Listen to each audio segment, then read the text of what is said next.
Bonjour à tous et bienvenue sur Audios Book Club. Aujourd'hui on se retrouve dans une nouvelle vidéo que j'ai beaucoup réfléchi à faire mais que j'avais quand même très envie de filmer. Et cette vidéo va parler de lecture, sauf que cette fois je ne vais pas parler des livres que j'ai adorés, des livres que je vous recommande. Je vais parler de livres que je ne vous recommande pas, des livres que j'ai détestés. En général, il y en a quand même pas mal. Sauf que là, je me concentre juste sur ceux de l'année 2024.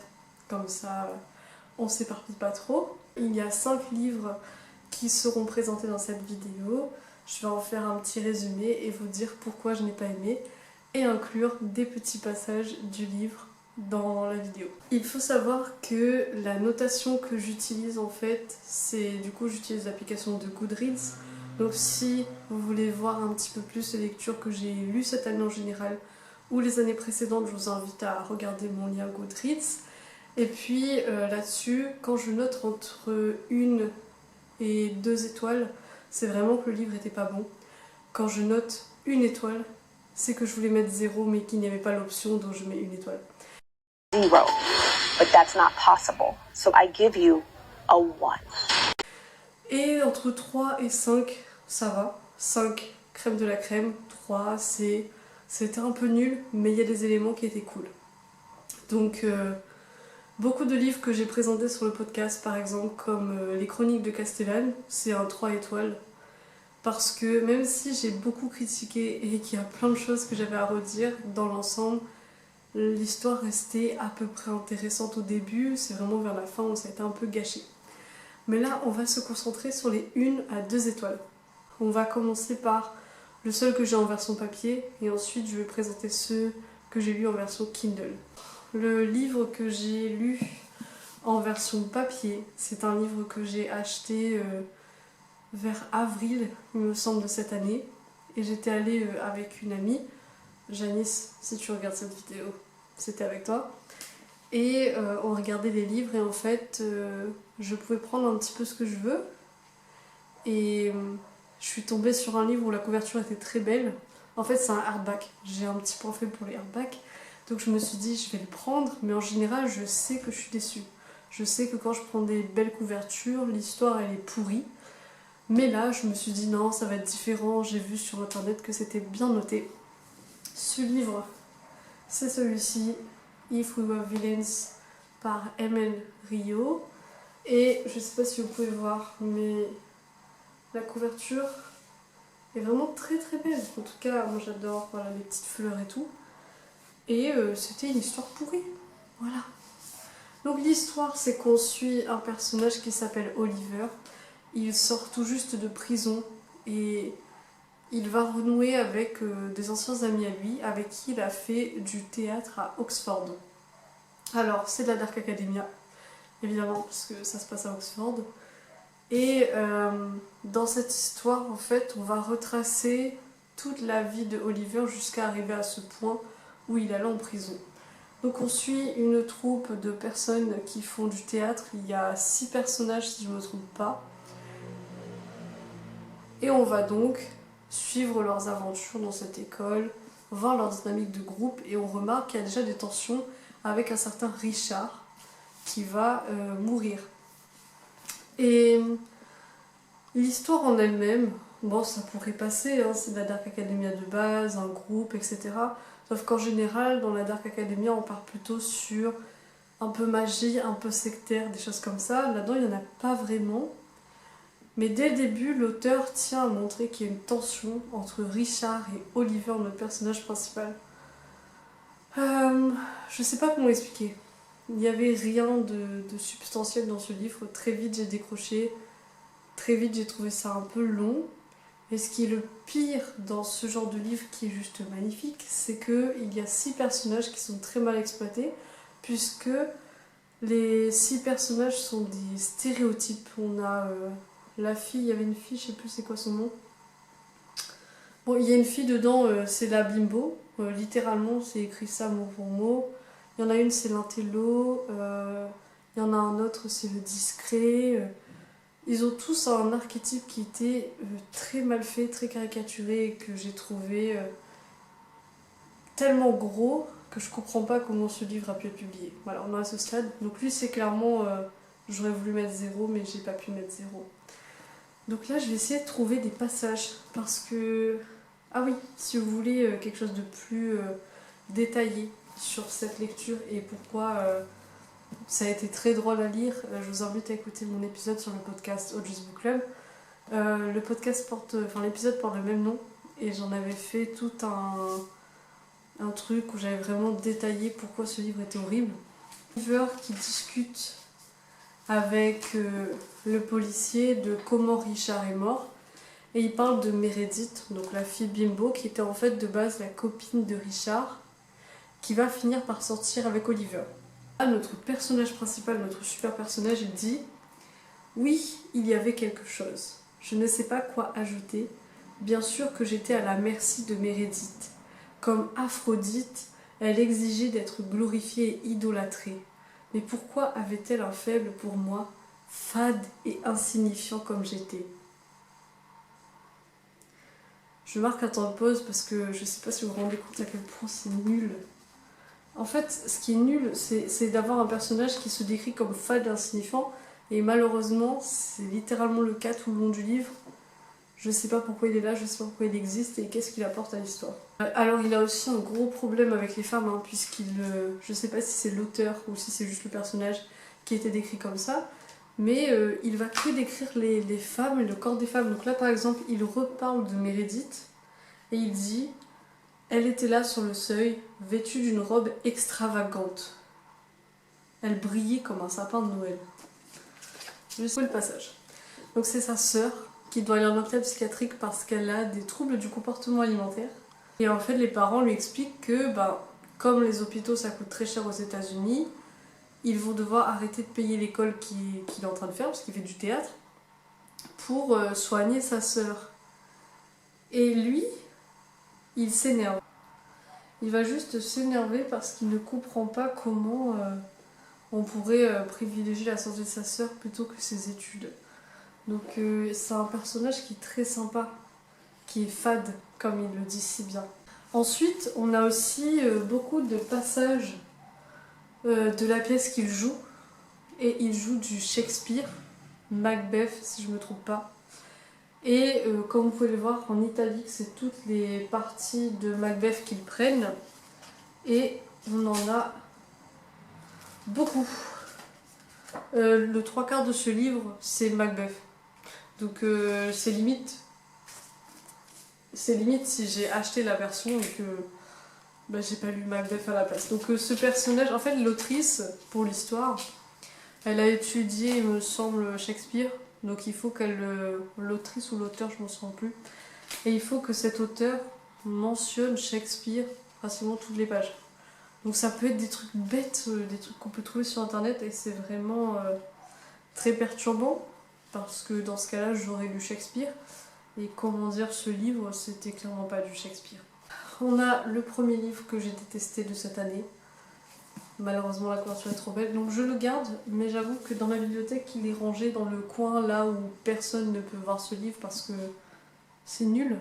Le second livre que j'ai lu cette année et qui était nul, je l'ai lu sur ma Kindle et il s'appelle Iron Widow de Sijan J. Zhao. De toute façon, je mets la couverture juste là. Et celui-là, il relate l'histoire de la Chine, mais un personnage précisément, et ce personnage, c'est Wu Zetian, l'impératrice Wu Zetian. Si vous ne savez pas qui c'est la seule impératrice de la Chine, donc elle devient... En fait, c'était une concubine d'un empereur, enfin du futur empereur qui s'appelle Tang Gaozong, parce que du coup c'est sous la dynastie Tang, donc c'est vers, je crois, 618 après JC. Et elle était charmante, très jolie, donc c'était un peu son point fort. Et à l'époque, ces femmes-là, par contre, avaient le droit d'étudier un petit peu.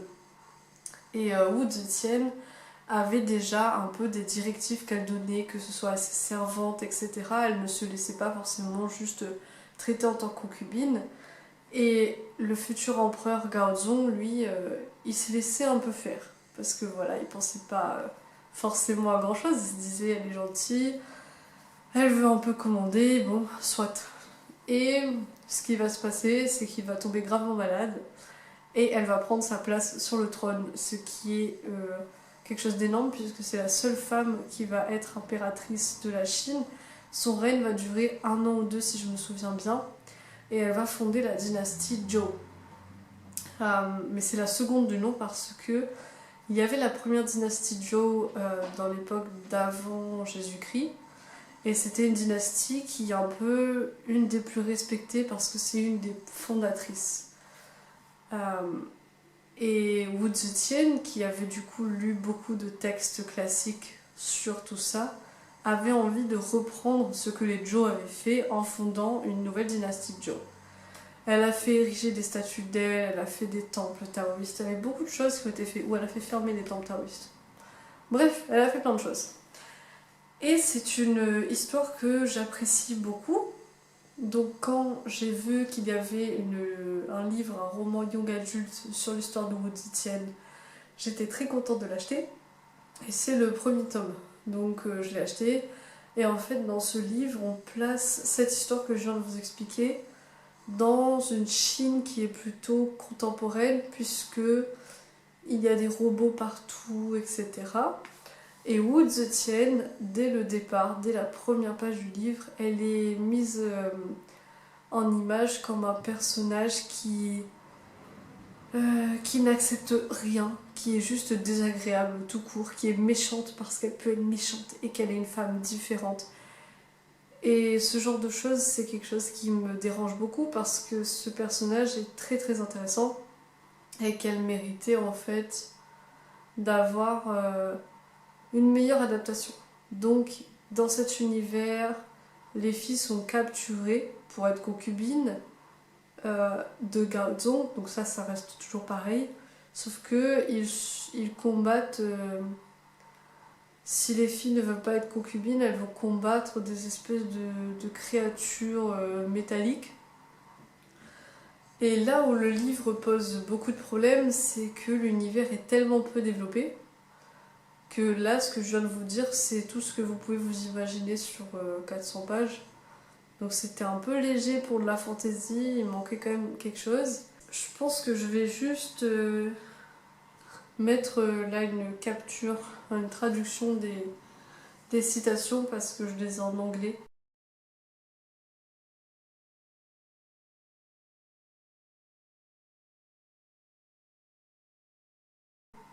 Mais je tombe directement dessus et je ne peux pas vous dire à quel point je trouve ça cringe. Donc là, ici, vous pouvez voir les citations. La troisième lecture que je n'ai pas du tout appréciée cette année, je mets juste ici, c'est I'm a Fan de Sheena Patel. Donc on suit l'histoire d'une femme. Dans ce livre, la femme n'a pas de prénom. Et en fait, elle tombe amoureuse de cet homme qui ne va pas l'aimer de la même manière, il l'aime pas du tout même. Et elle va commencer à avoir cette obsession pour lui et pour sa copine et pour sa vie en général. Donc elle passe sa vie à regarder sur les réseaux qu'est-ce qu'il fait. À un moment donné, il va la bloquer, ce qui fait qu'elle va basculer sur sa copine et suivre tout ce qu'elle fait à la minute près, porter les mêmes vêtements qu'elle, aller dans le même truc de charité.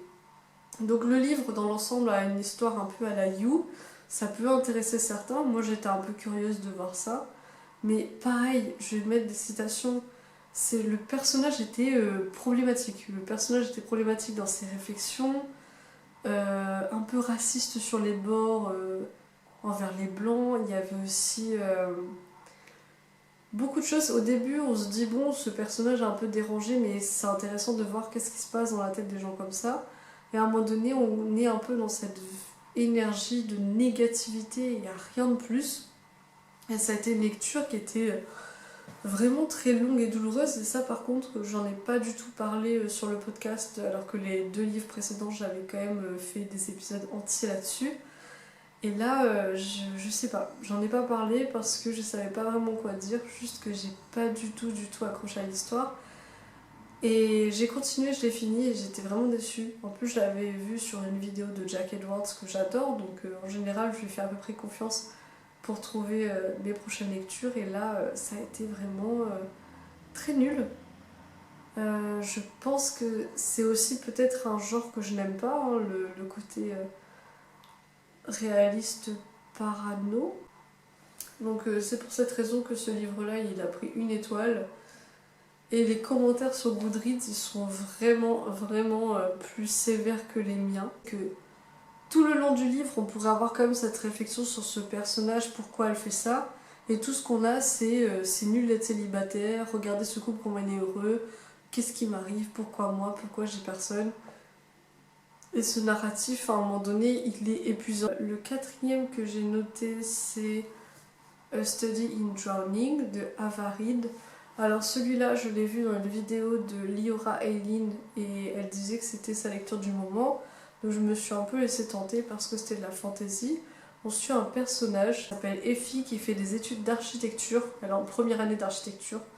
C'est la seule fille de sa classe parce qu'elle voudrait étudier autre chose, la littérature ou l'histoire il me semble. Mais c'est interdit aux femmes, donc elle se retrouve à faire de l'architecture.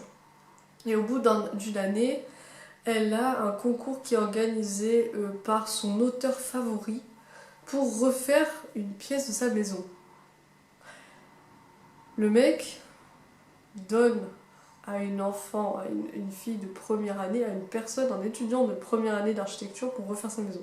Genre, il commissionne des jeunes en première année. Déjà là, on commence sur quelque chose qui est un peu compliqué. Donc elle y va et en fait, il habite dans cet endroit où il y a eu beaucoup d'inondations. Donc une partie de la ville n'existe plus et sa maison est vraiment tout en haut mais pas loin de se faire inonder. Elle y va, elle doit rester dans une auberge de jeunesse et elle se fait recueillir par un certain Preston.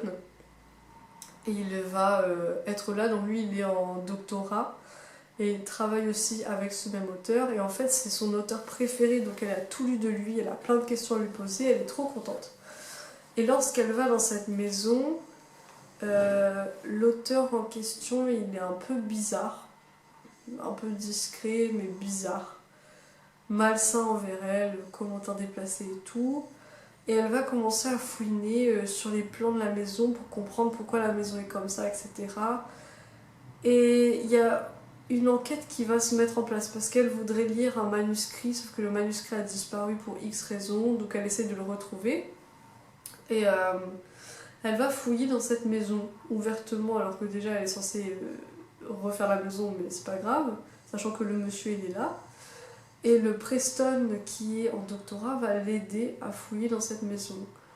Et à un moment donné, ils vont être dans une chambre. Genre, c'est que personne n'est rentré dans cette maison depuis plus d'un siècle parce qu'il a perdu sa femme ou quelque chose comme ça.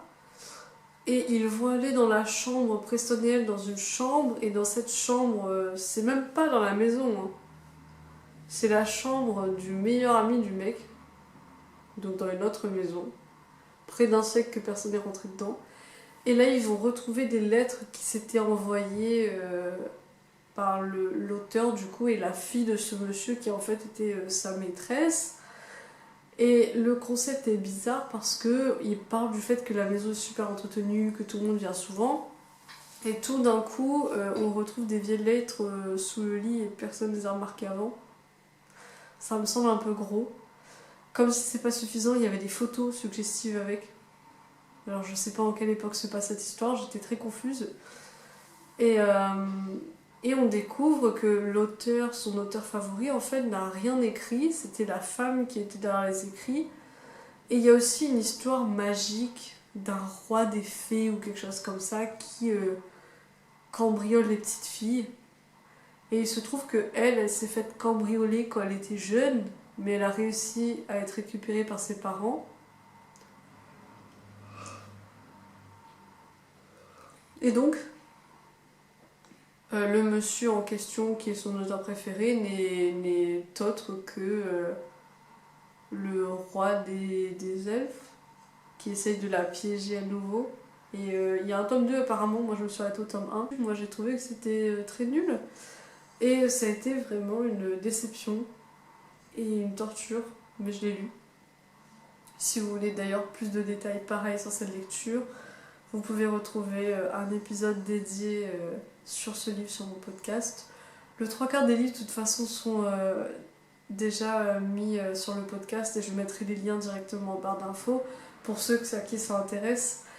Mais franchement, je pense que je pourrais faire une série complète parce qu'il y en a tellement qui étaient nuls. On a aussi les chroniques de Castellanici, il y en a plein d'autres dans cette bibliothèque qui ont été des déceptions, mais que je garde parce que les couvertures sont belles.